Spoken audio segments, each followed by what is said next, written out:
પાકિસ્તાને મુક્ત થયેલા 22 માછીમારો માદરે વતન પહોંચ્યા। માછીમારો વેરાવળ પહોંચતા ભાવુક દ્રશ્યો જોવા મળ્યા। માછીમારો પરિવારને જોઈને તેમને ભેટીને રડી પડ્યા।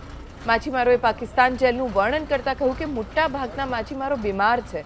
મુક્ત થયેલા માછીમારો ગીર સોમનાથ અને દીવના છે।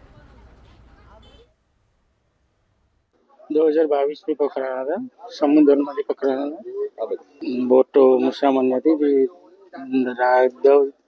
दिव्य शक्ति हम एक से कोई नाम याद नहीं नानी व्यवस्था तो है कि જેમ આપણે બધી આપણી રીતે ચોખ્ખું રાખી રહી છે બધી ન કરીએ તો માર ખાવાનું છે બધી જેલની જેલ રીતે હોય ને જમવાની વ્યવસ્થા કેવી હતી જમવાનું તો ખુદ હાથે બનાવીને ખાતા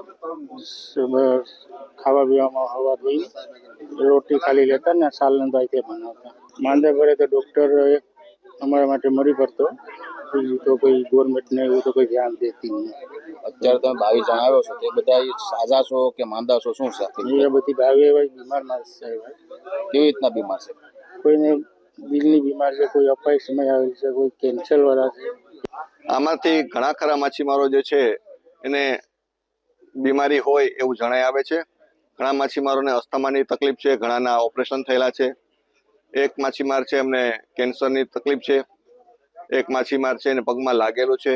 એટલે એવા જે કંઈ નાના મોટા બીમારી વાળા માછીમારો છે એ પૈકીના જ માછીમારોને છે એ પાકિસ્તાન દ્વારા મુક્ત કરવામાં આવેલા છે।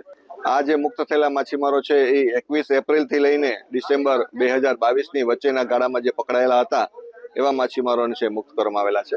હાલ હજી કેટલા માછીમારો ત્યાં બંધ હાલમાં પણ પાકિસ્તાનની જેલ ખાતે કુલ 195 જેટલા માછીમારો છે એ હજુ પણ ત્યાં પાકિસ્તાનની જેલમાં છે અને સરકાર દ્વારા સઘન પ્રયત્નો ચાલુ છે।